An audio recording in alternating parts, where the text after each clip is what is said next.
Hi, this video lecture is about artificial intelligence. But before I proceed, I'd like to acknowledge the source of this material, who is Hadi Nograles.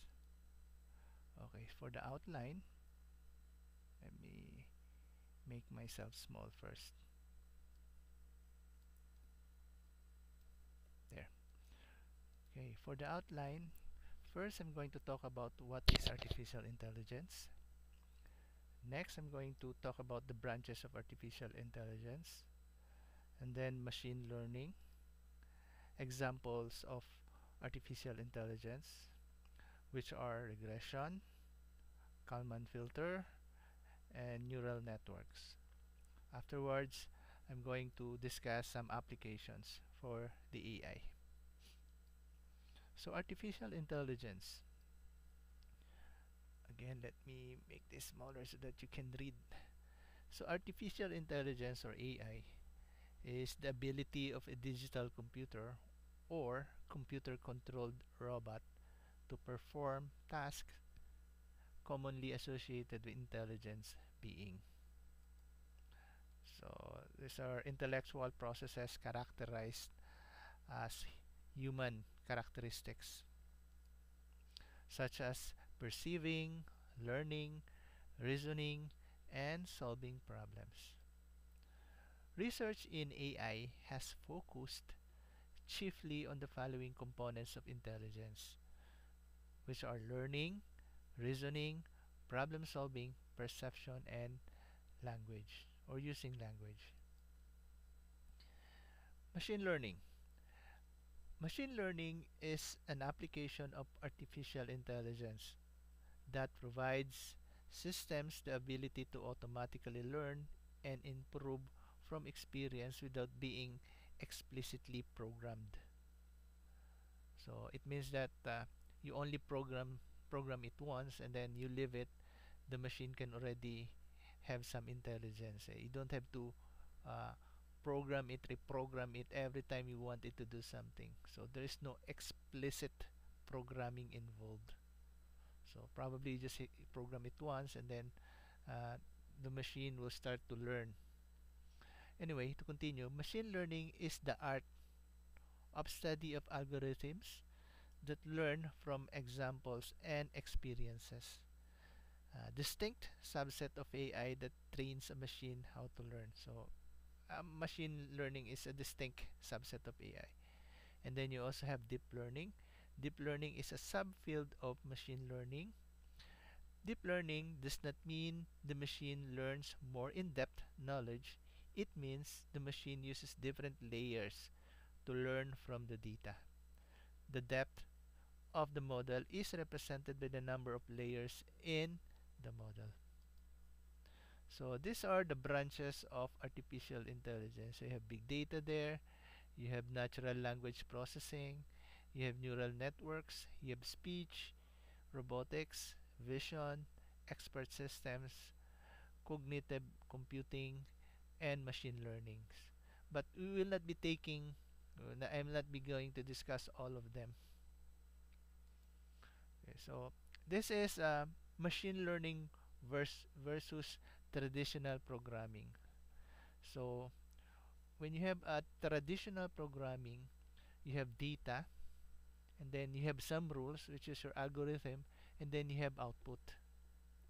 But in machine learning, you have data and output, and then you let the computer come up with the rule, which we will see later on examples. So this is the graphical interpretation of the traditional programming versus machine learning.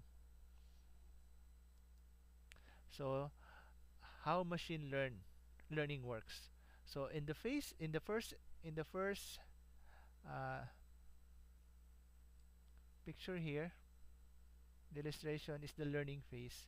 So you have the learning data, and they have the features vector. Feature vectors meaning it could be like the color or the number of repetition, and then you have the algorithm, and then afterward the model.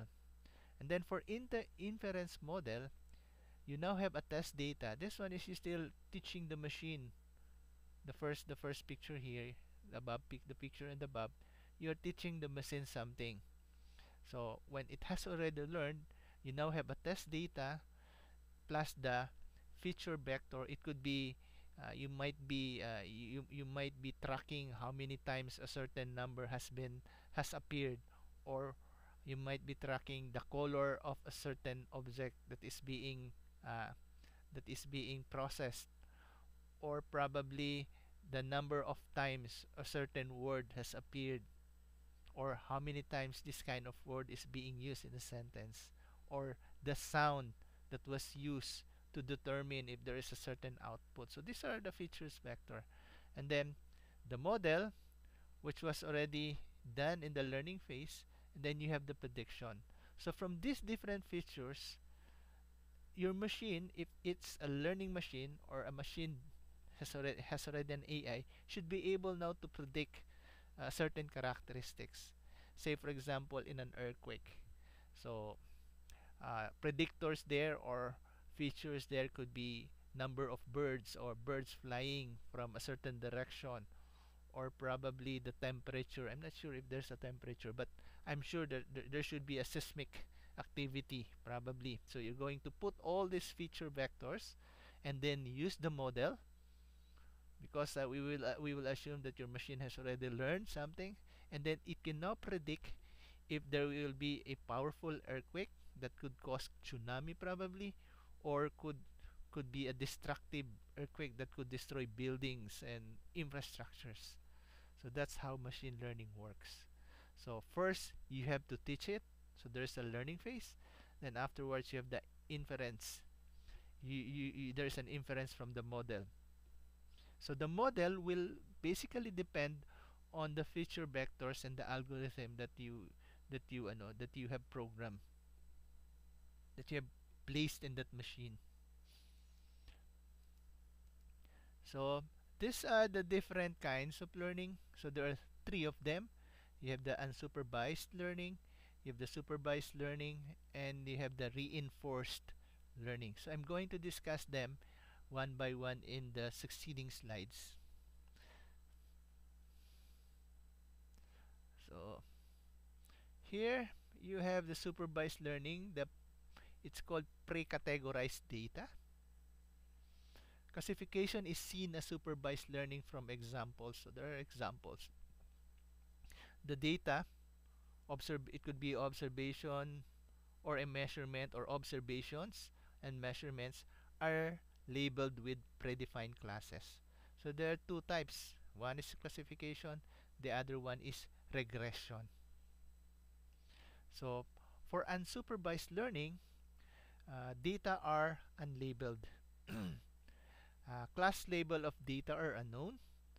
Given the set of data, the task is to establish the existence of classes or cluster in data.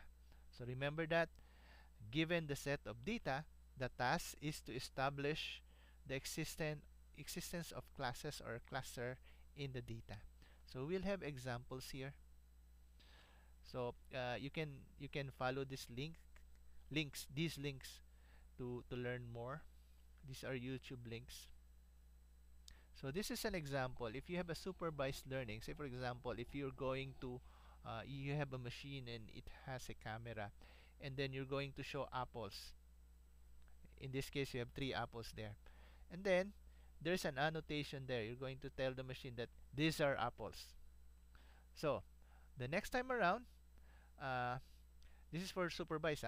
The next time around, when you will show the machine that you will show the machine an apple, the prediction is the machine will say, most probably, if the machine is intelligent enough, the machine will say it's an apple.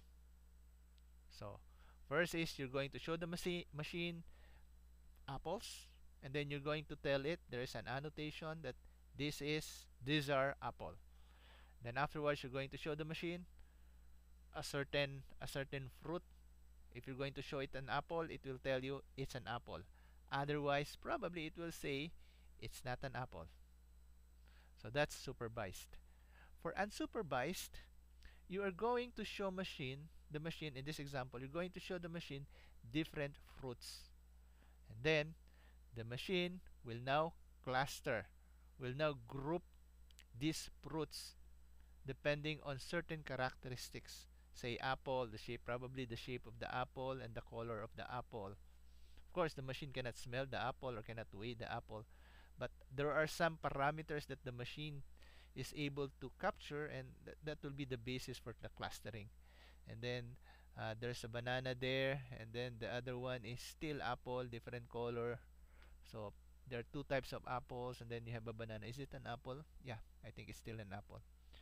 So there are two types of apple. They have probably that's a red apple. The other one is the not so red apple, and they have the banana. So there's the clustering. So another example, same thing. You have supervised learning and the unsupervised learning. So classification algorithm, the other one is clustering algorithm. So you're going to show the machine different animals, and then later on you will tell the machine that this is the duck, and then this is another duck. Then you're going to show the another animal, and then you're going to say this is not a duck. Then another animal, this is not a duck. And then afterwards, it should be able to predict. So there's now a predictive model. The next time around, if you're going to show it a certain animal, if you're going to show it a duck, if it's a duck, then it should be able to predict, and it should be able to say that the one that you're showing me is a duck. Otherwise, you're going to show it other animals that the machine will associate with another animal, will disassociate with the duck, then it will tell you that it's not a duck or not a duck. For unsupervised learning, it's more of clustering. So you're going to show it different animals, and then in this case there are three ducks there. So it was able to identify that the three of the animals are duck. Not necessarily, they did not identify them as duck, but they are clustered as one because they have some characteristics that are common to them. And then the other one is I think that's a rabbit, and the other one is a porcupine. So they are clustered. So this is an example of supervised learning versus unsupervised learning. And then you have reinforced learning. Reinforced learning machine algorithm is a learning method that interacts with its environment by producing action and discovers error or rewards. It's about reinforced. Trial and error search and delayed reward are the most relevant characteristic of reinforced learning. And then there's a YouTube there. Please watch them. I doubt if you're going to watch them, but I'll come up with an activity to force you to do something for me, whether it's either you watch them or you're going to learn more about these topics. Examples, examples of machine learning. So first is neural network. So a branch of machine learning, neural networks or NN, also known as artificial neural networks, ANN, are computational models, essentially algorithms. Neural networks have a unique ability to extract meaning from imprecise or complex data to find patterns and detect trends that are too convoluted for the human brain or for other computer techniques. So, if it's a convoluted, meaning you could hardly find any meaning, or you could hardly find human, you could hardly find any sense what these data are about. Wala kang makitang ano, there is no meaning, there is no pattern that you can find. So these are data that are convoluted. The neural networks have provided us with greater convenience in numerous ways, including through ride-sharing apps. So these apps uses neural networks, Gmail smart sorting, and suggestions on Amazon. So Diba? If you're going to visit Amazon, and then after a while, the assumption there is Amazon has already collected some data, probably those things that you have viewed many times. So I've already collected data from you. So next time around, when you visit Amazon, it will already show you some advertisement based on your browsing history. Same thing is happening not just in Amazon. It also happens when you use other sites, even FB or YouTube. So those frequently visited or viewed topics, those are the things that you will be given again later on. Probably if you are into car, and later on you will find so many advertisements about car, or if you're motorcycle, etc. So it uses neural networks. And then there are types of neural network. You have to visit this site. And if you want to know more about neural networks, you have to also visit this YouTube site. Okay, so this is a comparison between neural network and brain neuron structure. It's human, and then the other one is a machine. So here you have dendrites. Is They give dendrite equivalent to input layer for artificial neural architecture. So dendrites are cell inputs carrying information toward the cell body. So if you feel hot, there are dendrites there, and then it will, the receptors there, sensing receptor will tell dendrites that, oh, the skin felt hot, and then it will travel somewhere there in your synapses. And then you have the cell body. Cell body is the central mass of the cell with the connection coming of it. And then the hidden layer there causes neural networks to be so powerful for calculating prediction. So basically, it's the brain that does the calculation. In this case, normally the neural networks is probably these are sets of processors. Then, of course, you have the axon terminal of synapses, which transmit information or stimuli from one neuron to another. Then you have the output equivalent is the output layer, is the signal, uh, is the signal how it responds to the information it learned.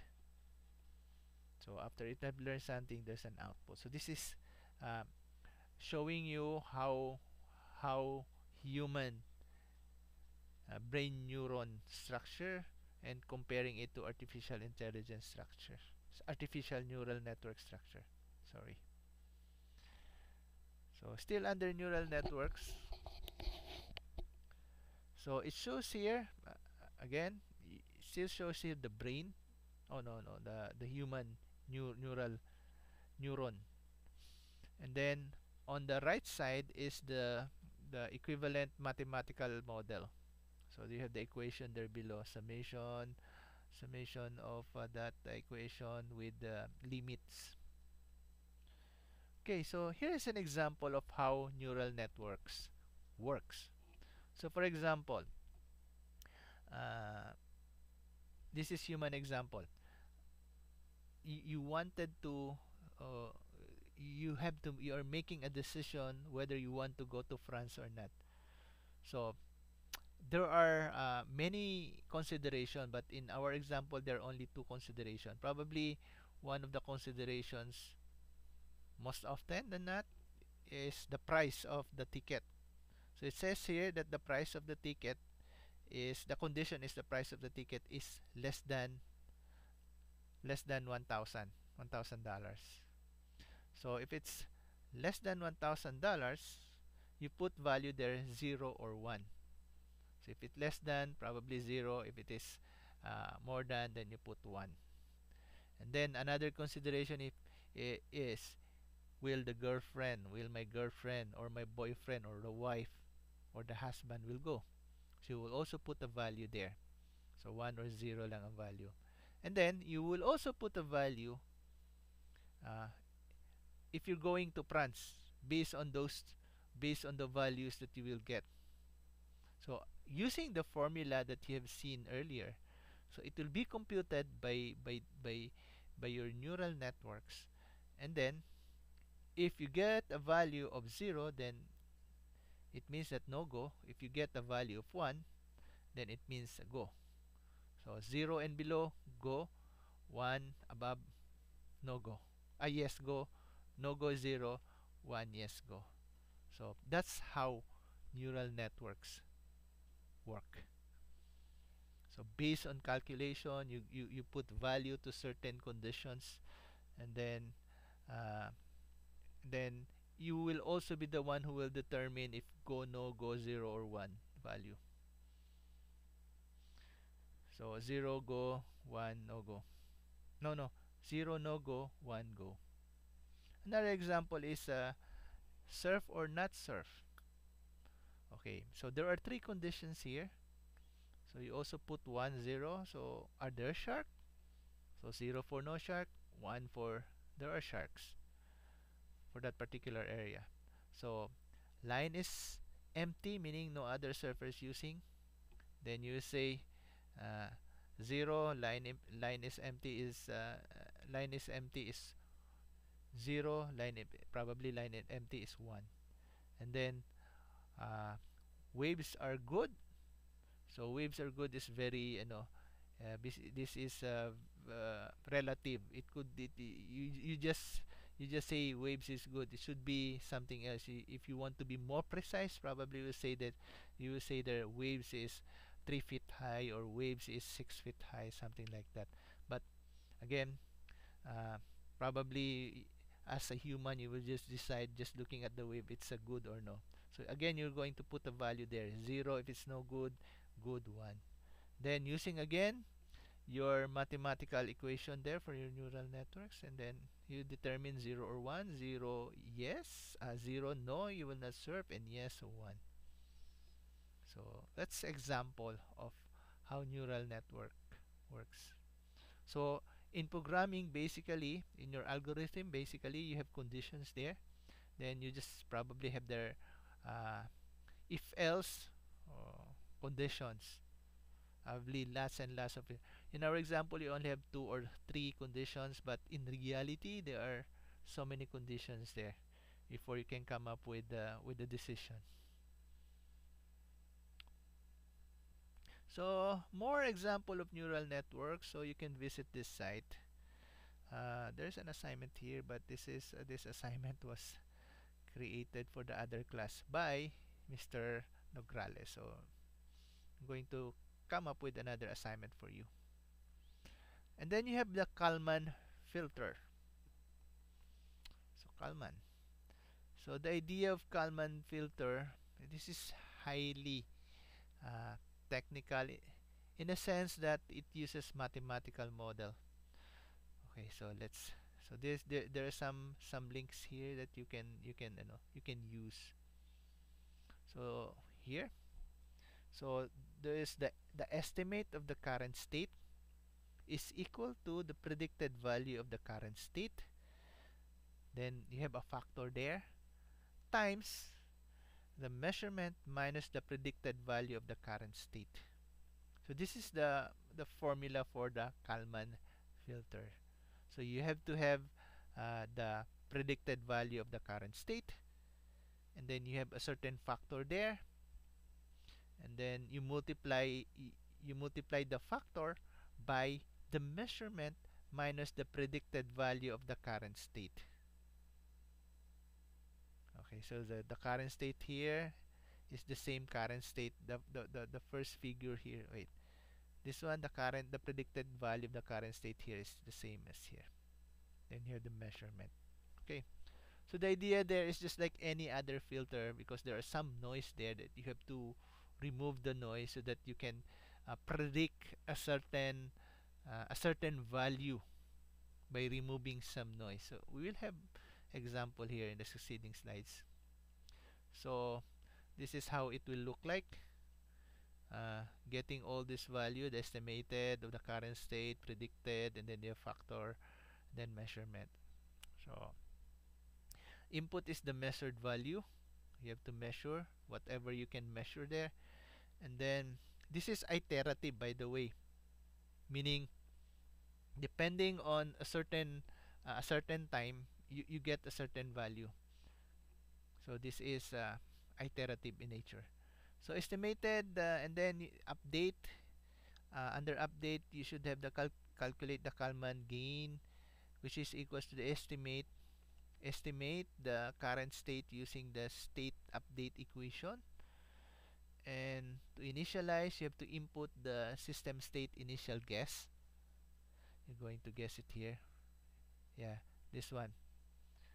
Estimate. This is the first input here. And then uh, for the output system, and then you have to calculate the predicted state for the next iteration using system dynamic model. Then you have a unit delay, and then you go back again here. As I've said, this is iterative, depending on a certain time that you're going to get the value. So let's get an example.